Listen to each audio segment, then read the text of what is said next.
طویل عرصے کے بعد جو ہے پاکستان کرکٹ ٹیم اب جلوہ گر ہونے جا رہی ہے ورلڈ کپ میں. 2 میچ جیتنے چاہیے. مین ٹارگیٹ جو ہمارا ہے وہ ایشین گیم جو سپتمبر میں ہو رہی فائنل میں جائے اور بھارت کے ساتھ یا کوئی بھی فائنلسٹ ٹیم ہو جاپان ہو اس کے ساتھ وہ میچ کھیلے. ورلڈ کپ گولڈ میڈلسٹ ہیں آپ. 25 کی بات کرتا ہوں. جب پری اولمپک کے لیے گئے ایسا پاکستان کی ہاکی نیچے گئی. پاکستان کی جو نمبر 2 گیم ہے کھیلنے کے لحاظ سے نمبر آف پلیئرس کے لحاظ سے وہ ہاکی ہے. ہر ٹیم کو 5 کا مارجن عام طور پر دیا جاتا ہے. پہلے کے بعد فٹ بال ورلڈ کپ بھی انسان سے آ کے پوچھا کہ یہ پیٹرن ہے ونرز والا یہ میں لاؤں گا اور ہم جیتے. کمبے میں گئے تو ساری ٹیمیں ایون جرمنی ہالینڈ خاص طور پر آسٹریلیا سب یہی کہہ رہے تھے کہ پاکستان سے جتنا بڑا مشکل جو تھا وہ بالکل ہمارا گرویدہ ہو گیا. اس نے کہا کہ پاکستان کی لیے میری عزت رکھ لی تھی کہ میں ورلڈ کلاس امپائر. جب 78 میں آئے تو میڈیا سے کھانے آیا وہ کہا کہ یہ ڈائٹ مل رہی ہے. یہ جو ڈائٹ مل رہی ہے وہ میرے خیال میں بڑی اچھی ڈائٹ ہے. اس کو ریپے کرنا چاہیے.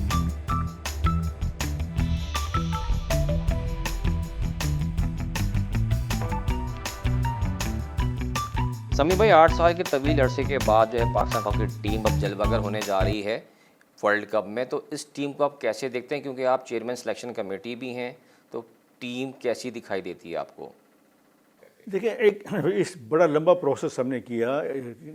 کراچی میں سندھ کے ٹرائل ہوئے, بلوچستان کے ٹرائل ہوئے, پھر لاہور میں ہوئے, پھر اس کے بعد اسلام آباد میں ہوئے, پھر پشاور میں ہوئے. تو 600 کا پول بنا. اس میں سے ہم نے سلیکٹ کر کے ہر ایک فورم پہ انڈر 18 ہوا, انڈر 21 ہوا, سینئر ہوا. تو ہم نے تقریباً کسی جگہ 40 اور کسی جگہ ہم نے 60 کھلاڑی دیے تاکہ پول بڑھتا رہے. تو شکر الحمدللہ پول بڑھا.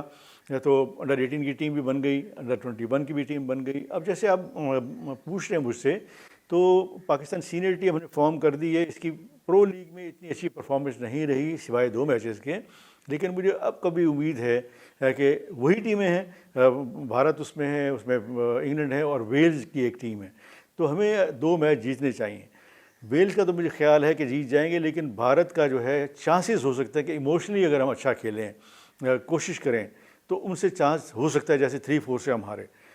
اوور آل ہمارا یہ خیال ہے کہ اس میں یہ پارٹیسپیٹ کریں کر کے ایکسپیرینس حاصل کریں. اور مین ٹارگیٹ جو ہمارا ہے وہ ایشین گیم جو سپتمبر میں ہو رہی ہے اور جاپان میں ہے, اس میں ہمارا یہ خواہش ہے کہ ہماری ٹیم جو ہے فائنل میں جائے اور بھارت کے ساتھ یا کوئی بھی فائنلسٹ ٹیم ہو جاپان ہو اس کے ساتھ وہ میچ کھیلے.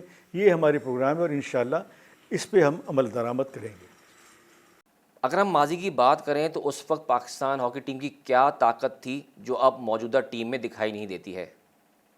دیکھیں جو 78 کا ورلڈ کپ تھا, جب ہم پہلے وہاں گئے, بیونس آئرس میں گئے, تو کسی کو پتہ نہیں تھا کہ پاکستان کوئی الگ ملک ہے. شروع میں تو وہ لوگ یہی سمجھتے رہے کہ یہ کہیں بھارت کا ایک حصہ ہے اور پارٹیسپیٹ کر رہا ہے. لیکن جب پہلے میچ ہم نے کھیلا تو کوریا کے خلاف جو ہماری 6 گولوں کی برتری حاصل ہوئی, پھر ہر ٹیم کو 5 کا مارجن عام طور پہ دیا جاتا تھا سوائے ہالینڈ کے یا جرمنی کے. تو جو فٹ بال کے وہ کوچ تھے, ان کا 4 مہینے کے بعد فٹ بال ورلڈ کپ تھا, تو انہوں نے آ کے دیکھا اور انہوں نے عبدالوحید خان سے آ کے پوچھا کہ یہ پیٹرن ہے ونگرز والا, یہ میں اپناؤں گا اور ہم جیتیں گے. تو وہی ہوا کہ عبدالوحید خان نے کہا کہ یہ ہمارا 5-3-2-1 کا ہے. تو اسی پیٹرن پہ ارجنٹینین فٹ بال ٹیم بھی کھیلی جو جیتی ورلڈ کپ. اور پھر عبدالوحید خان کو اس کوچ نے ٹیلی گرام بھی کیا, وہ بھی تک محفوظ ہے شاید عبدالوحید خان کی فیملی کے پاس, کہ جی آپ کا جو پرپوزل تھا, آپ کا جو سٹائل تھا, اس کو ہم نے کاپی کیا اور ارجنٹینا یہ فٹ بال ورلڈ کپ جیتا. پھر اگر 82 میں آئے, جب ہم بمبے میں گئے تو ساری ٹیمیں ایون جرمنی, ہالینڈ, خاص طور پہ آسٹریلیا, چارلس فرس تھے, ہیزل ہیڈس تھے, تو وہ سب یہی کہہ رہے تھے کہ پاکستان سے جیتنا بڑا مشکل ہے. اور وہی ہوا کہ ہم پہلا میچ جو ہے 5-2 سے جیتے جرمنی سے. پھر کسی ٹیم کو ہم نے 6-1 سے ہرایا. ایون آسٹریلیا کو بھی ہم 5-2, 5-3 سے ہراتے تھے. اتنی اسٹیبل ہماری ٹیم تھی. اور جب ہم فائنل میں پہنچے تو جرمنی کے خلاف تو ایک گول سربیتوں نے ڈس الاؤ بھی کیا, جو کہ اختر رسول نے بھی اپنے پروگرام میں بتایا. تو جب جو گول ڈس الاؤ, پینلٹی اسٹروک ڈس الاؤ کیا, تو اختر رسول گیا وہاں پہ کلیم کرنے. تو میں نے اس کو بنا کیا کہ ہماری ٹیم اتنی اچھی ہے, ہم جیت سکتے ہیں, تو کوئی کلیم کرنے کی ضرورت نہیں, ہم اس کے بعد گول کر لیں گے. وہی ہوا کہ ہم نے 3 منٹ کے بعد گول کر لیا اور بڑے مارجن سے ہم جیتے. تو اس کے بعد سرویتو جو تھا وہ بالکل ہمارا گرویدہ ہو گیا. اس نے کہا کہ پاکستان ٹیم نے میری عزت رکھ لی کیونکہ میں ورلڈ کلاس امپائر ہوں. تو ہم نے کبھی یہ سوچا ہی نہیں تھا کہ ہم کبھی کسی ٹیم سے ہاریں گے, اور کوئی ٹیم یہ سوچ ہی نہیں سکتی تھی کہ پاکستان کو ہم ہرا لیں گے. اس کی بڑی ساری وجوہات تھیں. ڈیفینس بڑا اچھا تھا, منظور الحسن، منور زمان، اختر رسول، سعید تھے، لیفٹ پہ شفیق بھی تھے، اس کے ساتھ اشتیاق بھی تھے. فارورڈ لائن تو آپ کو پتہ ہے کہ اصلاح الدین، پھر کلیم اللہ آ گئے، منظور جونیئر آ گئے، حسن سردار، اس سے پہلے رشید جونیئر، پھر شہناز شیخ.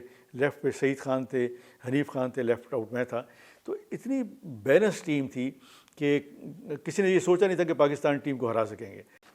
1978 اور 82 ورلڈ کپ گولڈ میڈلسٹ ہیں آپ، تو اس ٹائم کیسا جوش و جذبہ تھا وہ بتائیے گا، اور ساتھ ساتھ یہ بتائیں کہ اس زمانے میں کیا واقعی ایسی کوئی صورتحال تھی کہ پاکستانی ٹیم کے کھلاڑی جو ہے بنا جوتوں کے بھی میدان میں اترتے تھے؟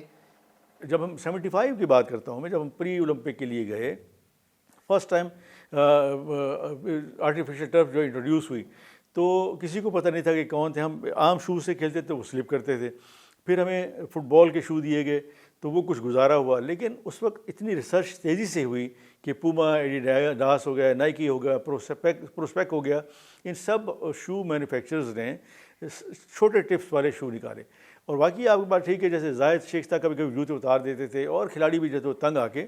لیکن آہستہ آہستہ پوری دنیا میں ایک ریولیوشن آیا. ہاکی کی شیپ چینج ہو گئی، وہ گیند تبدیل ہو گئی، کیونکہ پانی لگتا تھا تو گیند خراب ہو جاتی تھی.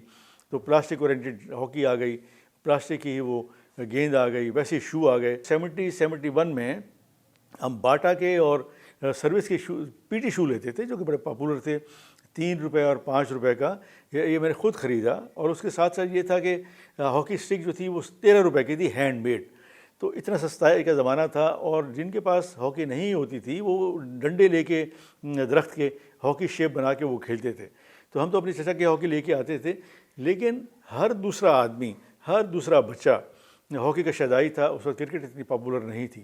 یہ تو آہستہ آہستہ پاکستان کی ہاکی نیچے گئی اور پھر کرکٹ اوپر گئی. تو اس وقت پاکستان کی ہاکی کا یہ حال ہے. لیکن پھر بھی میں یہ کہوں گا کہ اس وقت پاکستان کی جو نمبر 2 گیم ہے، جس کو کھیلنے کے لحاظ سے، نمبر آف پلیئرز کے لحاظ سے، وہ ہاکی ہے.